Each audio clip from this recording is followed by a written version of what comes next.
Mula sa salitang boto sa panlaping bumoto, bumuboto, boboto. Bumoto ka na habang maaga pa. Bumoto ka na ba? Bumoboto kami tuwing eleksyon. Boboto tayo sa darating na eleksyon sa panlaping mag at an. Magbotohan, nagbotohan, nagbobotohan, magbobotohan. Magbotohan kayo kung sinong pinakamaganda sa lahat. Nagbotohan kami kung sino ang pinakamagaling na mag-aawit sa kanila. Nagbobotohan nga sila ngayon. Magbobotohan na tayo mamaya sa panlaping I, I at im. Iboto, ibinoto, ibinoboto, iboboto. Iboto mo siya sa pagkamayor. Ibinoto ko siya noong 1 taon. Ibinoboto namin sila tuwing tatakbo sila sa politika. Iboboto natin sila ulit sa darating na eleksyon. Sa panlaping ipag at in at an. Ipagbotohan, pinagbotohan, pinagbobotohan, ipagbobotohan. Ipagbotohan nyo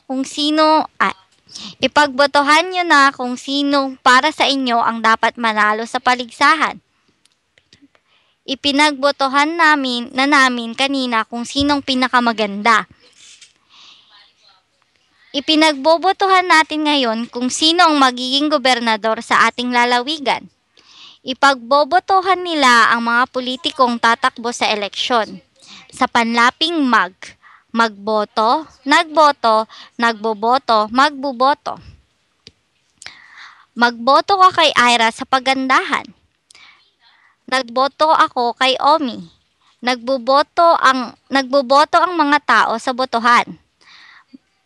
Magboboto raw siya kay Kate. Sa panlaping magpaboto, nagpaboto, nagpapaboto, magpapaboto. Magpaboto ka sa mga taong naniniwala sa'yo. Nagpaboto siya sa mga kasamahan niya sa trabaho. Magpapaboto ang mga politiko sa mga tao. Nagpapaboto ka ba sa mga iyan? Sa panlaping makapagboto, nakapagboto, nakakapagboto, makakapagboto. Makapagboto nga muna ako bago umalis ng Pangasinan. Nakapagboto na ba ang mga anak mo? Nakakapagboto na ang edad niya. Makakapagboto ka na kapag nasa edad 18. Sa panlaping an, botoan, binotohan, binobotohan, bobotohan. Botohan natin ang lugar na ito. Binotohan nila ang lumang paaralan noong 1 taon. Binobotohan namin ang presintong ito tuwing eleksyon. Bobotohan nila ang paaralan sa sentro sa darating na eleksyon. Wakarimashita ka? Nakakabulol, sir. Boboto. Lalo na po yung ipag, in at an. Ipagbotohan, ipinagboto.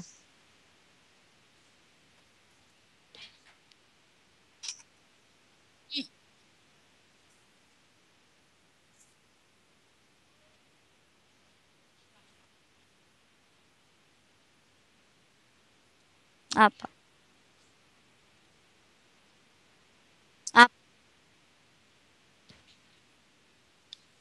Yun po ang mahirap sa lahat ng panlapi.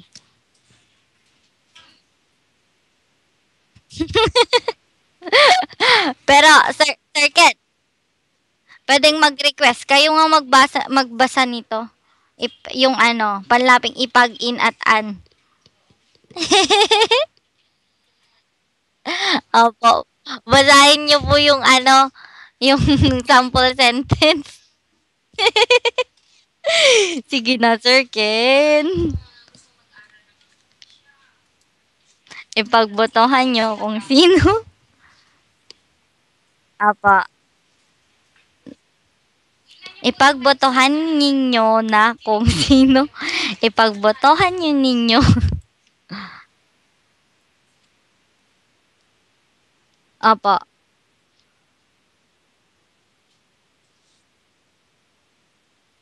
Manalo. Opo, opo. Paligsahan.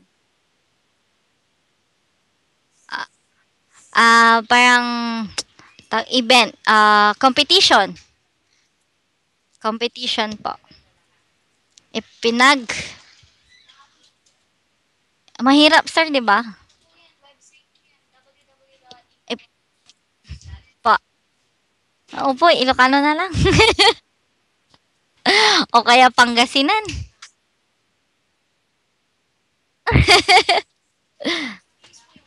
'Pag Opo.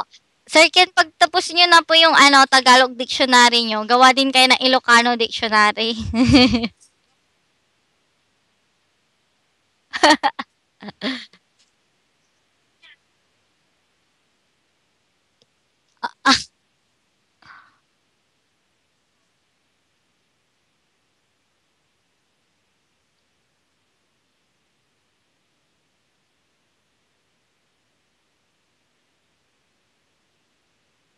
Mm. Side Opo, opo, Sir Ken. Gusto ko rin 'pag ano, sir, ganyan, 'pag magre-retire na ako sa trabaho, meron pa rin akong pagkukuhan. Mm.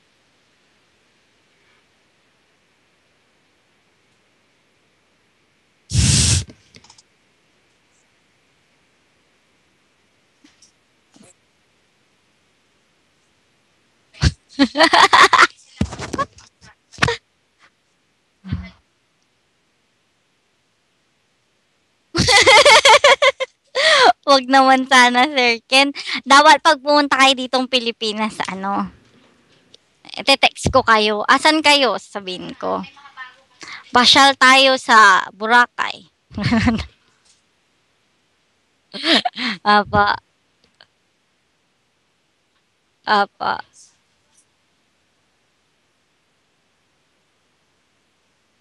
Kaya nga pumunta kayo dito.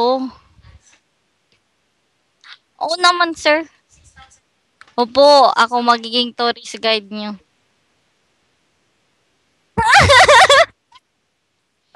Sige, sige po, sabihin ko ano, 'wag mo na siyang pumasok sa work 'pag gano'n. Pero sasama ako sasama